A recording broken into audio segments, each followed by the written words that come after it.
Avotenu, Mekor HaBracha, Leimotenu, may the source of strength, who blessed the ones before us, help us find the courage to make our lives a blessing, and let us say Amen.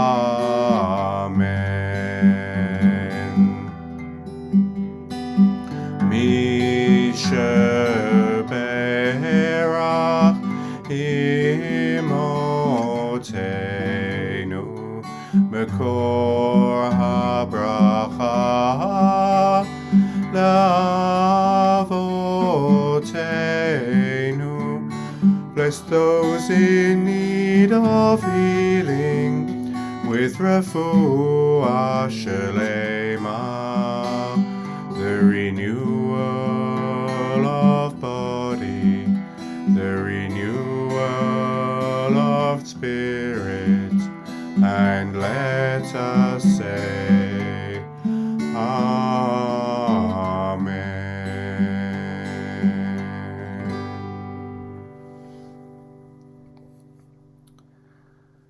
As we move further on in our service, I wonder if I could invite Rabbi David and Fiona Halbert to lead us in the next two passages, one about the world as it is and one looking forward to the future we'd like to see.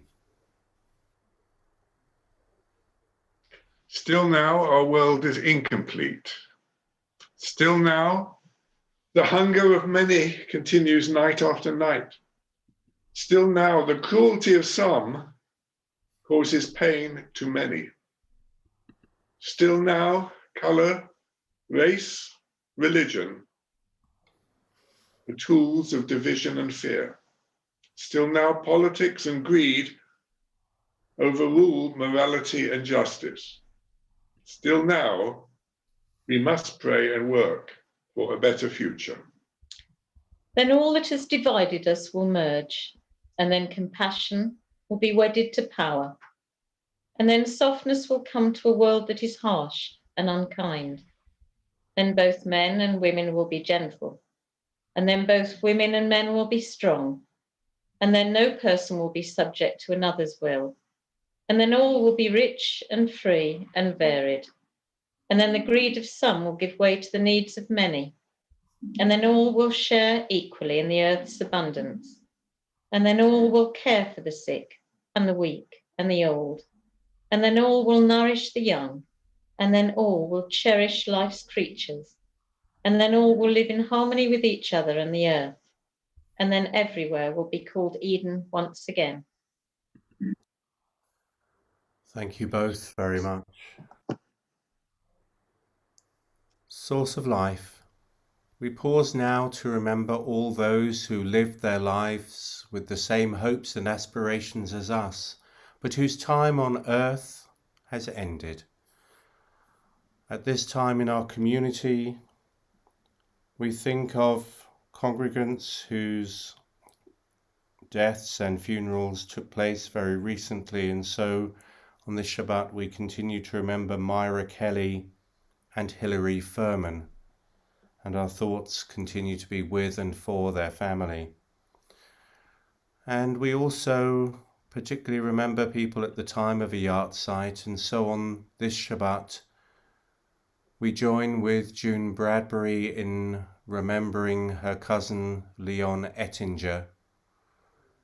We also join with Judith West in remembering Alan West, with Gary Friedman in remembering his mother Dolly Friedman, with Stan Marcus, who is remembering his mother Anne Marcus, with Maureen DeHaan, who is remembering her husband Michael, with Sharon Jacobs, who is remembering her father Reggie White, and with Harold Adams, who is remembering his wife, Marion Adams.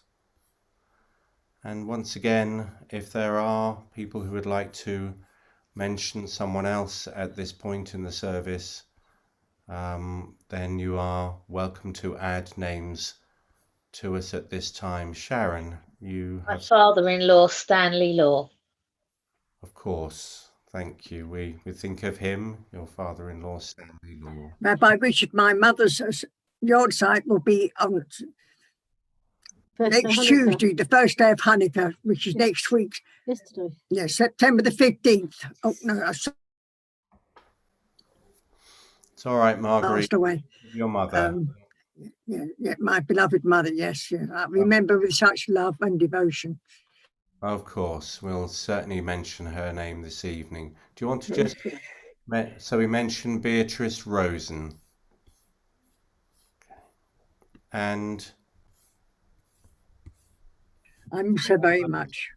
all those who wish to join with me in saying the words of the Kaddish, please feel free to unmute yourself and recite it with me as we come to that prayer which we associate with death, but which affirms the ongoing relationship we have in life with God. Yitgadal v'yitchadash Shemei Abba. ba'alma digra pirutei v'chayechonu v'yomechon v'chayedachon Israel ba'agala v'zman kariv v'meru amen. Yehei Shemei Rabam v'barach la'olam amen. Yitbarach v'yishtabach v'yitpa'ah v'yitromam v'yitnaseh v'yitnada v'yitalei v'yitalei v'yishav le'ela min kol birchata v'nechemata da'amiran ba'alma v'imru Amen. Yehei Shalama Rabba min Shemaya v'chayim aleinu v'al kol Yisrael v'imru amen. Amen. Oseh shalom b'imrumav hu ya'aseh shalom aleinu v'al kol Yisrael v'al kol b'nei Adam v'imru amen. Amen. Before we conclude our service this evening with a closing blessing in the form of song, could I invite Stuart to make a few announcements on behalf of the synagogue. Thanks, Richard. Thank you very much. Shabbat Shalom to you all. Thank you, Rabbi Richard, for leading the service, to Gary for hosting, and to everyone who took readings.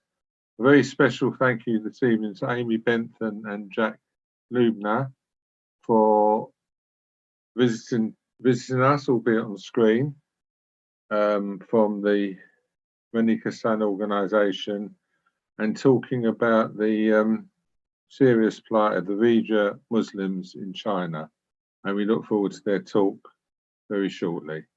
Tomorrow morning our service begins at 10:45 and led by Rabbi Richard, and as the bar mitzvah of Isidak, which we'll be celebrating with his family, who are coming, I think, from quite a wide, coming from all over the world, all on Zoom. Just a few announcements. Tomorrow afternoon at 5:50 we have the lighting of the third Chanukah candle, and this is involving our tots and children from religion school, so everyone's welcome. Sunday afternoon at 2:30, Alice will be running a latke and donut making session, so you can cook with Alice or just look and lick your lips. Tomorrow on Sunday evening at 7:15, the quiz group will be lighting our full Chanukah candle just before the quiz begins. And if you wish to take part in the quiz, please register on the update. It's being run by David and Tina Gold. And then throughout next week, from Monday to Thursday evenings, we'll be holding the remaining Chanukah candle lighting services featuring on different nights. We're joining with a community in Budapest, being with the Rosh Chodesh group, chatting with Ruth Seeger, the chair of Liberal Judaism, who's with us tonight, of course, our member, and joining with our Shalano group. Every weekday at 11 a.m., our Levinses group meets, hosted by June or Gary or both at the same time, for informal chat. This coming Thursday lunchtime, 12:30, Rabbi David will be leading a lunch and learn session. Details, all the services are on the update and on the website. Wish a long life to all who mourn. Shabbat Shalom. Take care. Thanks, Richard. David, sorry. David, you're waving, sorry. Yeah, I'd just like to add, Stuart, that our Hanukkah edition of the Essex Jewish News has appeared. I can't give it to you. You have to go into Barkingside to the Shalom Bakery to pick it up. I just want to mention that of about the 12 pages, half of them have got information and publicity about what we have done as a synagogue. For instance, on page 3, we've got a big feature about Ruth Seeger and Andrew as well. So please pick up your Essex Jewish News Hanukkah edition if you can. And Ruth will sign the edition for you. And also available at other supermarkets and online as well. Richard, thank you. Thank you all very much. And yes, I do enjoy reading your Essex Jewish Newses. Our closing song is by way of a blessing that asks, as is traditional on a Friday night, that it would be the boys are blessed as Ephraim and Manasseh, and the girls are blessed as Sarah, Rebecca, Rachel, and Leah. Obviously, the biblical and rabbinic society was simply gendered, and we may need a more inclusive version soon. But it goes on to ask for everyone, may the Eternal One bless you and keep you. May the Eternal One look kindly upon you and be gracious to you. May the Eternal One reach out to you and give you peace. Yesimech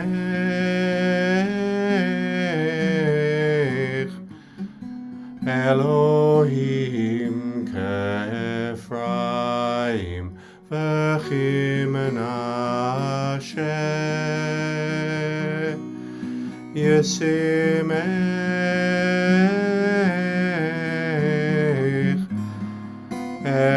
Elohim k'Sarah Rivka Rachel v'Leah. Yivarechecha Adonai v'yishmerecha. Ya'er Adonai panav elecha v'chuneka. Yisa Adonai panav elecha v'yasem lecha shalom. Yevarechecha Adonai v'yishmerecha. Ya'er Adonai panav elecha v'kuneka. Yisa Adonai panav elecha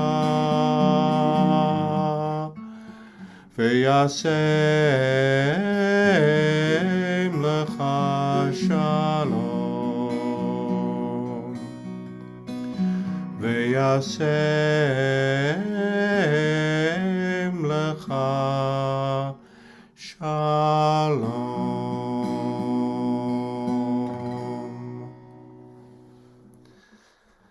So our service concludes, and now we move to the third part, when we can all share in a drink and something to eat. And I hope that everyone has something that they can enjoy Kiddush supping, and you're welcome to continue supping as we move into part 4 of our evening, which will be the talk by our guests, who it is a pleasure to welcome, as Stuart has already said. But please do join with me in the Erev Shabbat Kiddush.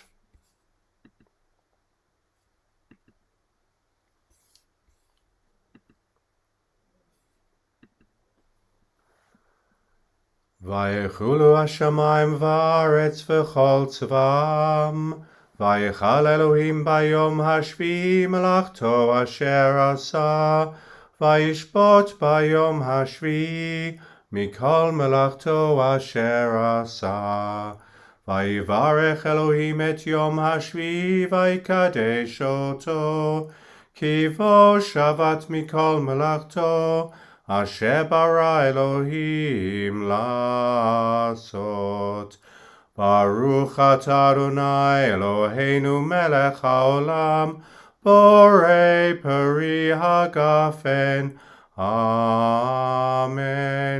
Baruch atah Adonai Eloheinu melech haolam, asher kiddushanu b'mitzvotav v'ratzavanu, v'shabbat kodsho b'ahava uvratzon hinchilanu, Zikaron l'maseh v'reishit, ki hu yom techila l'mikrae kodesh, zecher litziat Mitzrayim, ki vanu v'acharta, v'otanu kidashta, mikol hamim, v'shabbat kodshecha, B'ahava uvratzon hinchaltanu, Baruch atah Adonai, Mekadesh HaShabbat. Amen. L'chaim, everyone. And as you take a drink, do invite you all momentarily at least to unmute so that we can join together in the motzi.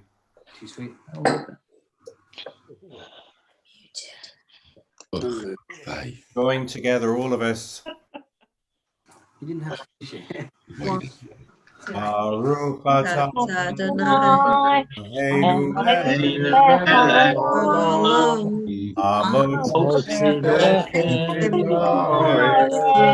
Amen. Shabbat shalom and b'tei avon, everyone. Enjoy eating some. Shabbat shalom. Shabbat shalom. Give everyone a couple of moments to say Shabbat shalom, and then we're going to Shabbat shalom. all people together That's the way we open it, don't we, that way? so that we can be with our teachers. So as the Chanukah candles are just burning down, and we'll turn our attention in a couple of minutes to the topic for this evening, and I'd like to invite Nick in just a moment to introduce our guest speakers for us. Shabbat shalom kulam. So, any of you who wish to just say briefly Shabbat shalom. I won't try and get right into the Shabbat shalom, everyone. Shabbat shalom. Everybody. Shabbat shalom. And then you leave it. Absolutely. Till next week. Family here. Shabbat shalom.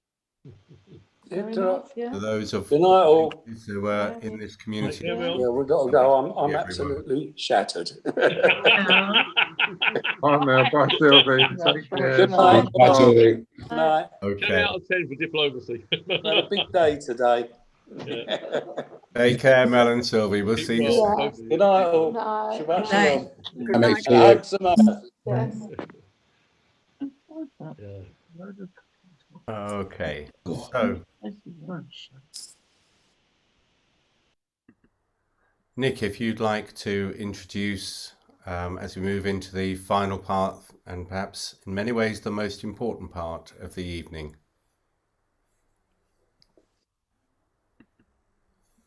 Thank you, Richard.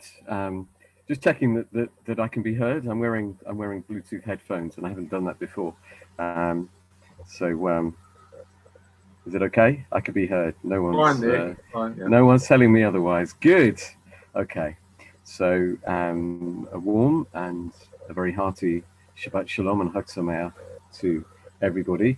Both Rabbi Richard and Stuart have set the context beautifully for our speakers tonight, as we have through our readings and also our reflections during the service, where our focus has been on human rights. As both have said, we're very fortunate to welcome Amy Bentham and Jack Lubner. Both are members of the first cohort of Rene Cassin's Human Rights Ambassador program. So the program brings together, as I understand it, as I've read, students from across the UK to raise awareness and also to campaign for change in human rights areas which resonate with Jewish experience and principles. And tonight, Amy and Jack will speak to us about the plight of the Uyghur Muslims in China, an issue which I'm sure you will agree we cannot turn away from. Many thanks for coming, Amy and Jack, and over to you. Hi. Thank you so much, Nick, and to everyone for coming along and for inviting us. I think just the way we're going to do it is I'm going to start giving a quick introduction. Amy's then going to outline what the talk's going to look like, and then we're going to just sort of get into the issue. First, I think to start with talking about Rene Cassin and why it was founded and what we do as an organization. So Rene Cassin was named after Monsieur Rene Cassin, who was a French man who was a jurist and a Jewish man whose almost his entire family were murdered in the Holocaust. He survived, and his legacy was that he was determined to prevent an awful thing such as that from happening again. And the way that he did it with his background in law was to help create the idea of human rights, the idea that no matter where you are in whichever country, there's a set of inalienable rights to which all humans are entitled, and that all governments have a duty to protect. And we forget that an idea like this is actually very new. It only came about in the aftermath of the Holocaust in a way that we would sort of recognize today. So Rene Cassin was instrumental in drafting the Universal Declaration of Human Rights. And what drove him was that without a sort of legal backing, saying something like never again wouldn't be meaningful. And as we go throughout the evening, I think that's something that's really important to bear in mind when we see what's going on around the world today. So in the 90s, a group of activists, Jewish activists, set up the organization Rene Cassin. It's based in Golders Green, where I live, and the aim is to raise the profile of campaigns around human rights and to bring it into the Jewish community, to create this strong link that Monsieur Rene Cassin himself saw between the Jewish experience and human rights, and to keep that connection alive. And so much of the work that the organization does, it doesn't focus just on Jewish issues. In fact, almost all of it isn't to do with Jews at all. As you can see, we have campaigns on asylum and refugees, modern day slavery, and of course, ending Uyghur persecution. But a lot of it comes from a sort of Jewish point of view. And as it comes to Chanukah now, having sort of lit the second night, and we think back of our own story of people who, at least in the Chanukah story specifically, had an oppressive force trying to prevent us from carrying out our religious practices with an intent to sort of completely disrupt and destroy the whole way of life. And we're aware of the way in which persecution of religious practices can so quickly lead into persecution of people as humans. We'll hear more about this in due course, and we'll talk more about sort of what's actually going on in Xinjiang and China. But for now, I'm going to hand over to Amy. Hi. So, oh, you can see the screen as well. So I'm just going to outline the structure of the session, and I would just like to say that was a really beautiful service. So the issue that we are talking about, well, the first part is about the issue that we're talking about. The second part is why should we care about it, and what is Jewish about this issue. And the third is what can we do about it. So we are going to be dealing with a really heavy issue. This is really serious and it's really troubling. And just content warning, there will be references to slavery and sexual violence. I really hope you're going to learn something from this.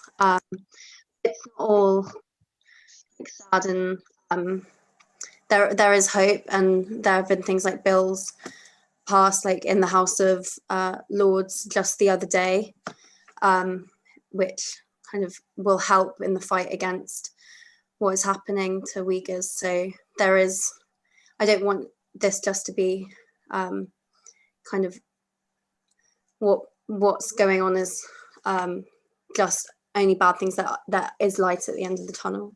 I hope you'll be able to see that from what we're going to say. Sorry. So I think to start, probably the best way is to just do a quick overview of the nature of the Uyghur people, the sort of geographics of what we're talking about, and a brief history of them. So the area that we're focusing on is officially called Xinjiang, or the Uyghur Autonomous Region. As you can see on the map, it's in Central Asia, and it's in the sort of westernmost part of China. To Chinese people and to the Chinese government, it's, or rather to sort of the Chinese Communist Party, it's Xinjiang. To Uyghurs and Uyghur Chinese people, it's no, they would call it East Turkestan. And it's theoretically a semi-autonomous region. In practice, it's not. The Uyghurs are a Turkic people, a Turkic Muslim group who had sort of many centuries ago their own empire and always had a sort of separate identity. They lived under the sort of feudal Chinese system also for many hundreds of years. And when that ended in the first half of the 20th century, they started a movement towards their own liberation. They created the Revolutionary Uyghur Union. They started to develop their own political structures, and a real, very promising movement towards autonomy and independence. But as the sort of current Chinese state was formed at the end of the 1940s, they increasingly became under the control of the Chinese Communist Party. And as that new regime began to try to consolidate their power, there began to be increasing clashes. And these clashes were firstly of a political nature, them sort of not wanting to be part of Greater China, but also of a cultural nature. Obviously, the Chinese Communist Party regime being fiercely atheist and dominated by Han Chinese, whereas the Uyghurs are Turkic Muslims. And so what began to happen from about the 1970s onwards was the Chinese regime began to sort of import, almost sort of move en masse, millions and millions of Han Chinese to start to sort of disrupt the communities and sort of blur sort of lines of identity. It's difficult to know exactly how many Uyghur people there are. The sort of the difficulty in extracting information is quite a common theme. We think it's probably around 11 million living in Xinjiang, and the global Uyghur population, including the Uyghur diaspora, is about 21 million. This tension between Uyghurs and sort of the Chinese Communist Party has existed for a while. But certainly in the past 20 years, and then especially in the last 10, it's begun to get significantly worse, and is now moving towards what many of them would describe as a genocide, which Amy will tell us more about. First of all, I would just like to ask if anyone would like to either unmute themselves or put in the chat maybe what they've heard about what's happening to Uyghurs. Or if no one wants to, feel free. No? Okay. So basically, it's an intense intense levels of incarceration going on there, a network of hundreds of political indoctrination camps, 180 camps according to very recent satellite images, detention centres and prisons, re-education camps as they're being called, have really small cells, and there's slave labour going on. And since 2017, Xinjiang in China has been reeling from a brutal crackdown, outlawing both public and private displays of Uyghur culture or identity, not to mention political dissent. In terms of religious oppression, we're talking about forced to eat pork, having to shave their beards, which obviously really, in religious terms, really, really important for them. And then you have sexual and gendered violence. So former detainees have shared heartrending stories of torture, medical experimentation, forced sterilization, abortion, and rape. The Pair Up family scheme, which has been going on since 2017, basically, so they've been running it to and say pair up and become a family program in the East Turkestan region, and this is allegedly to promote ethnic unity. And the program involves Han Chinese officials. Sorry, is it breaking up?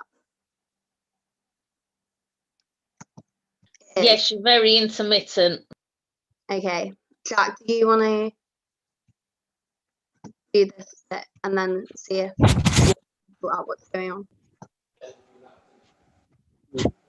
Sorry, just getting. Where were you? On number 8.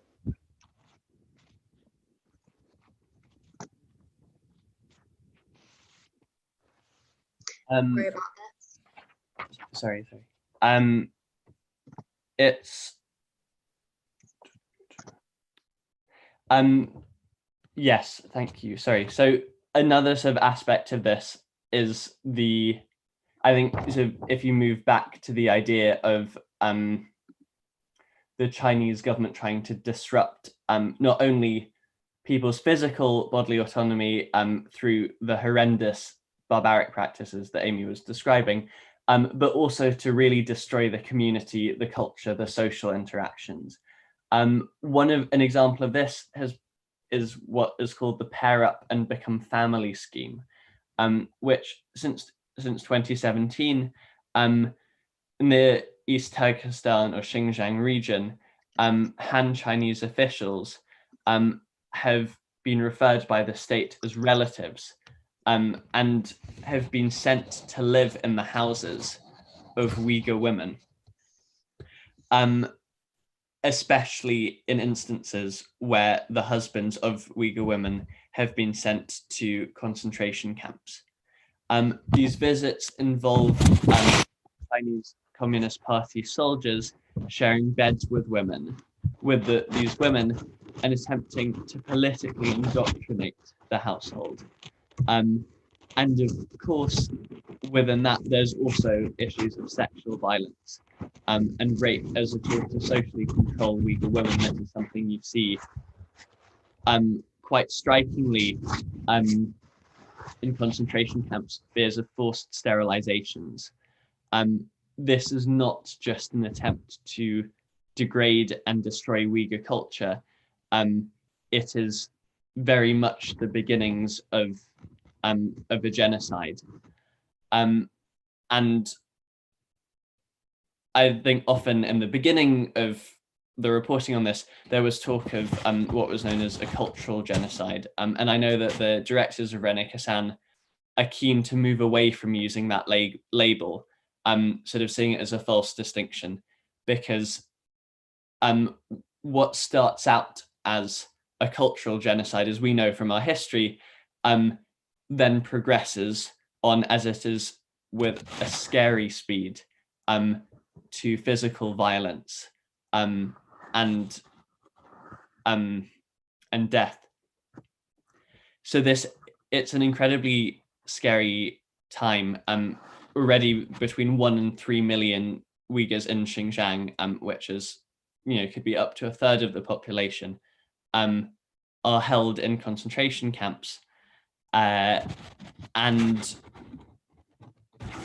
almost the biggest difficulty is that by the time there's sort of incontrovertible proof that a genocide is taking place, it's far, far too late. So what we're seeing here is sort of the unmistakable path that this is going down. The big question this raises, therefore, is how is this being allowed to happen, or kind of why is it happening? And if anyone sort of would like to offer anything, or like sort of have anything they want to say about why they think it might be happening, I guess, drawing on our own history, how it is that the government are able to carry out this persecution on such a massive scale, please do say so. Or just because I'm aware there's been sort of a lot of us talking, but also we can continue on it if that's yeah. So I think that the reason that it really sadly can happen today is still in communist state, they censor their media. And I know it's becoming increasingly difficult, and I dare say it's how a lot of this has leaked out and been found by other people, because social media has its ways of leaking in everywhere. But they still try and basically do what Adolf Hitler did, put propaganda out. And so the Chinese people themselves probably don't even know it's happening because they're not allowed to see it. And other people in the world sadly turn a blind eye when they do see it. Yes, absolutely. I think especially the point of propaganda is really key here, because a word that comes up a lot is terrorism.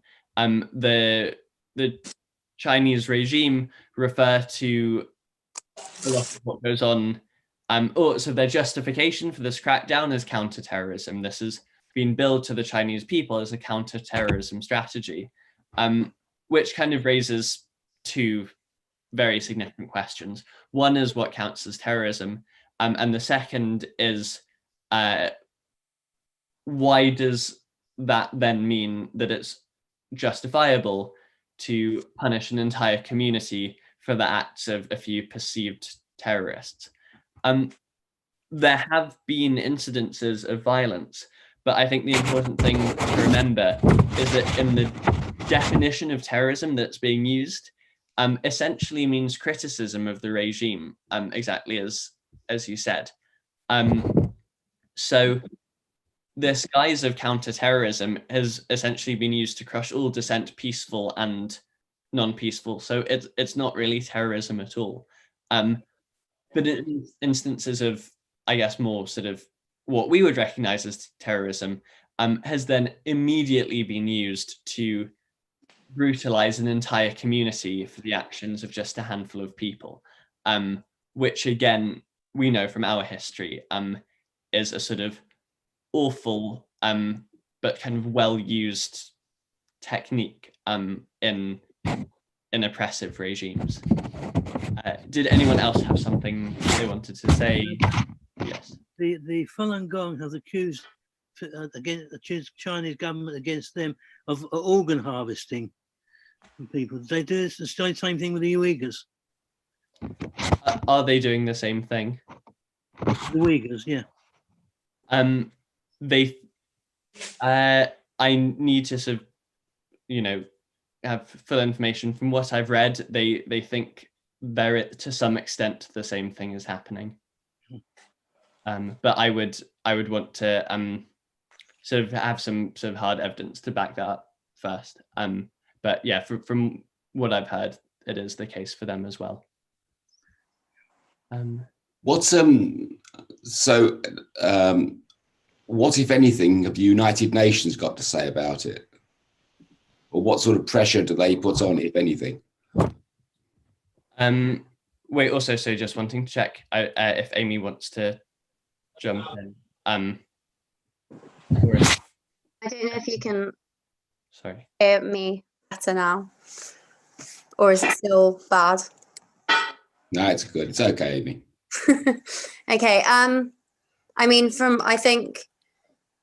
I personally don't know 100% what the United Nations are doing, but I know that it's quite difficult when you need things like unanimous, and obviously China has quite a big power in relation to kind of world politics. And if they're on certain councils, it will make it quite difficult to do certain things. Jack might. Breaking up again. Yeah, sorry. So specifically with the United Nations, I don't know enough. I believe they are sort of investigating. But as I kind of touched on earlier, the difficulty with these things is by the time that they've sent out investigators to have a look at what's going on, and obviously that in itself is incredibly difficult because it relies on a certain level of goodwill of the regime to let UN officials see what's actually going on, and then to commission a report.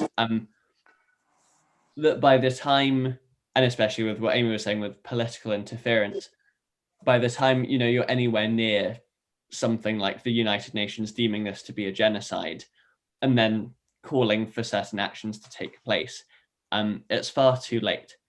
So I think the most progress we've seen is in individual countries. The United States has actually been the leader on this. They were the first country to impose Magnitsky sanctions, which are essentially sort of sanctions that against officials of the Chinese regime on US soil, stuff like preventing diplomats from coming and freezing their accounts, which is not it's nowhere near enough to stop what's going on, but I think it is a significant first step, and something that hopefully other countries will follow suit. I know there's been a lot more discussion about the UK doing a similar thing. May I say something? Yes.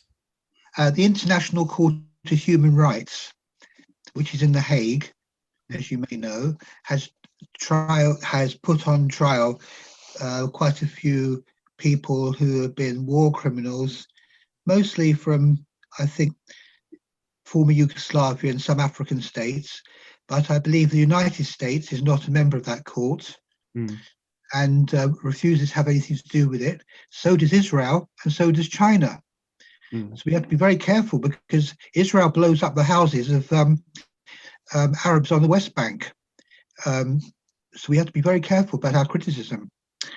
If an Arab person has been accused of terrorism, their family's houses are blown up and demolished. So Marco, and quite rightly so, in my opinion. But the point is, we're talking here is indifference of the whole world to a whole community. Now, if you could imagine, if that was Israel, and one poor Palestinian was imprisoned, shot, or whatever for genuine terrorism, you can imagine the political parties of the left in the West are all over Israel like a swarm. It's ridiculous. And here we have the whole indifference of the West to these poor people. It's a total imbalance. And what are the political parties, particularly the Western powers, doing about this? Of all parties, not just one party or another, across the parties.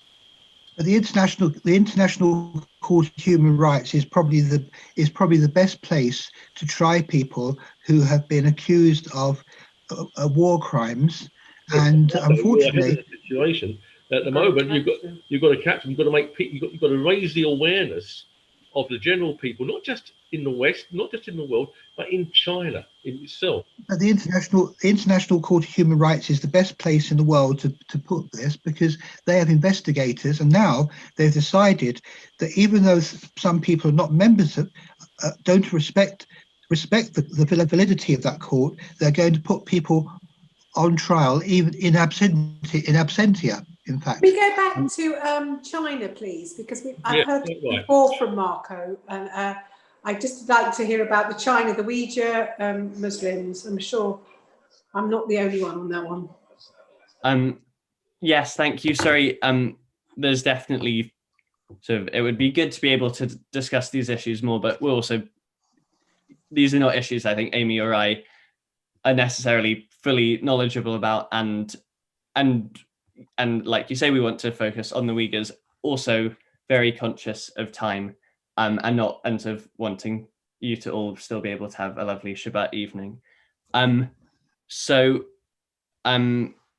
do you want to talk about the Jewish connection? So I will try and please let me know again if it's not. So now I want to talk about what is Jewish about this issue. Why should Jews care about this? If anyone wants to, I guess, suggest why Jews should care about this, please either write in the chat or unmute yourselves and say. And obviously, like on the basic principles of compassion, justice, why might it be particularly important to the Jewish community? Well, everybody should be caring about this, including us. But clearly, we've had experience. But I don't know that gives us special responsibility, because I think everybody should, But we have experience. I mean, I definitely agree. I think everyone should be caring about it. And yeah, never again has to mean never again for everyone. Exactly. And forced labor, incarceration, obviously links to parallels between what happened in the Holocaust. For a bit more information, a report published by an Australian Strategic Policy Institute think tank draws on first-hand accounts, official documents, and satellite imagery. Estimates that more than 80,000 Uyghurs have been transferred from Xinjiang factories across mainland China, where they're subject to conditions that strongly suggest forced labor. Uyghur minorities, where have I gone? Uyghur workers are denied access to their basic human rights, reportedly living in segregated dormitories, undergoing factory organized language classes and ideological training outside working hours, whilst also subject to constant surveillance, and they're forbidden from practicing their religions. And whilst all forms of forced labor are inexcusable, which I'm sure we'd all agree, Xinjiang represents an exclusive case in which the Chinese Communist Party has launched a campaign of repression, mass internment and indoctrination to remold ethnic minorities into an army of workers chillingly reminiscent of the Third Reich and its labor service. And there have been reports that Uyghurs have been training trains. And there are advertisements for government-sponsored Uyghur labour, which have been discussed online, which one of them reads, the advantages of Xinjiang workers are semi-military style management, can withstand hardship, no loss of personnel, minimum order 100 workers. Yeah, so I think it's clearly some parallels that would potentially make the Jewish community kind of very aware of what's going on in China. I think there are parallels with the Holocaust, particularly the attempt destruction of. Sorry, I will try and speak up, and hopefully you can hear me. With the attempted destruction of a culture and eradication of an ethnicity, for example, by using forced sterilization. Jack, if they're still struggling, do you want to just talk about religious oppression? Sorry. Sorry, guys. Oh, are you, sorry, not finishing. Just above. I have, yes, what do you, sure. So I think when it gets to the question of, well, I think to first up on, apologies, something just fell over. What was said in the audience about whether or not it's a Jewish issue.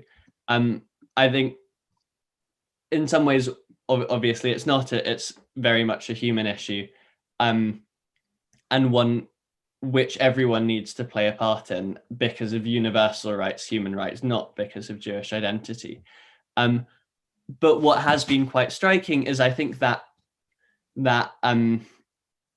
collective memory of awful trauma has meant that Jewish organizations have, certainly in the UK, been almost at the forefront of the response in raising the profile. I'm not sure if people saw in July, the Jewish News ran with the headline, chilling echoes, when it had emerged that sacks and sacks full of hair that had been shaved off Uyghur women were being sold. So it's it's not a Jewish issue. We shouldn't be speaking out about it because we're Jews, but I think there must be a recognition that our position means that when we do speak out about it, it can have an impact that is far more, that not more, but that has a certain impact that then can get other people to start speaking about it as well. But I fully agree, this should not be a Jewish issue at all. It's really difficult to know almost where to start with it. It's a horrendous thing that's going on, that's very far away, carried out by a sort of monolithic, incredibly powerful regime that we don't really understand or know how to engage with in the same way. And so it's quite easy to become isolated or despondent, but there are really important things that we can do, both in terms of direct action, but also just awareness raising, which I think, as we know, is, especially at this point, is one of the most important things we can do. Because until people know about it, nothing's really going to change. I guess sort of on a most basic level, you can do things like attending a socially distanced march. This is a man actually very near to where I live who, before even any of us were talking about it, stood outside the Chinese Cultural Embassy in Northwest London every day, I think, with a sign for about a year. No one really knew about it. Eventually it was picked up, I think, by the Jewish Chronicle. And now it's a thing you'll see about 15 people or so turn up every week on a Tuesday. Yeah. Yeah. I was just going to say that I've been to one of these protests quite recently on a Tuesday, and it was really good to see the amount of people that turned up, but also they were saying that there is much more recognition being shown, even just by the increased amount of people that when they drive past, they toot their horns and they recognize what's going on. And I think recognition and people learning about what's happening in China is really important. And these protests do make a difference. 100%. And I think then on top of that, I guess maybe things that might be easier to do, also things you can do from your own homes. Write to your MP, make it specific. Rene Cassin has pre-written letters with specific requests of what we want our MPs to be doing, which is a mixture of raising awareness and calling for things like Magnitsky sanctions. You can donate to Uyghur Action. We will send all of these links, so don't worry, which provides financial support to escapees, and it puts together a network of Uyghurs who have fled, who can then talk and disseminate information about what's going on. One of the most important ways, one of the most striking ways in which we actually interact with the Uyghur genocide every day is in clothes, because about 20% of the world's cotton comes from China. And if it comes from China, there's an 80% chance it's been made by forced Uyghur labor. So when you buy your clothes, look at the labels. Sadly, it's so endemic in the fashion industry that kind of almost every brand is in some way implicated. But there are some places which are much better than others, and some places which are actively trying to change, and some that aren't. I know, for example, Uniqlo and Muji have actually at some points even had they used to put Xinjiang cotton on the label of their clothes, and then when complaints happened, they changed it to organic cotton, but the cotton still comes from there. So if you can, when you buy your clothes, check the label, ask where the cotton comes from, ask what the shop's doing. Those kinds of things can make a difference. I think we need to wrap up now, because I've been told it. And I would just like to say one last thing, which is I think the Chinese government is trying to eradicate an ethnicity and a culture. And I also think one of the most important things you can do is just learn about Uyghurs and learn about their culture and learn about their history, because that is helping to prevent kind of the eradication of their culture. But thank you so much for listening to us, and I'm really sorry that you haven't heard me, but Jack has done a great job. Thank you, Amy. Thank you, Jack, for so much coming here. I think, Jack, you have been to our synagogue before, have you? I think you actually come there last year. I seem to remember. So I might be mistaken, but anyway, thank you for coming. It's obviously a very, very crucial issue, and wish you well. I'm sure. It's a bit late now. We've overgone time. Fiona, there's a very, very quick one. I just wondered, I mean, these are Muslims. Are you working with Muslim groups as well to, prop each other up and help disseminate information and maybe make your voice louder? Yes, so it's all done in full coordination with the World Uyghur Congress, specifically an incredible woman called Rahima Mahmoud, who's a Uyghur escapee, who's the UK director of the World Uyghur Congress. And this is actually quite a rare format. If you go to most of Rene Cassin's talks, it will be Rahima talking and Mia Hassanson-Gross, Rene Cassin's director, sort of facilitating the discussion.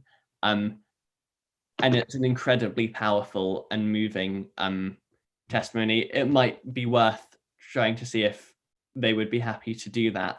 But I know immediately of one sort of very easy place to watch that footage is a couple of months ago, the Jewish Labour Movement hosted that event. And if you go onto their Facebook page, you'll be able to watch Rahima and speaking about her experiences and those of her loved ones. Thank you. Thanks, Jack. Thank you. So anyway, thanks very much, and I'm sure we're be very welcome to come another time, and I'm sure Nick can arrange it. So Shabbat Shalom, Chag Sameach. Shabbat Shalom, and good luck with your really important work, and we salute you. Thank you for bringing the issue to us. Shabbat Shalom all. Chag Sameach. Chag Sameach. Take care all. Shabbat Shalom. Good night. Thank you. Shabbat Shalom. Thank you. Bye. Chag Sameach. Thank you so much, Amy and Jack, for your work on this and bringing it to us. Yeah, very interesting. Take care. Thank you. Good night. Good morning. Good night. Good night. Shabbat Shalom. Shabbat Shalom. Good night. Shabbat Shalom. Good night. Shalom. Good night.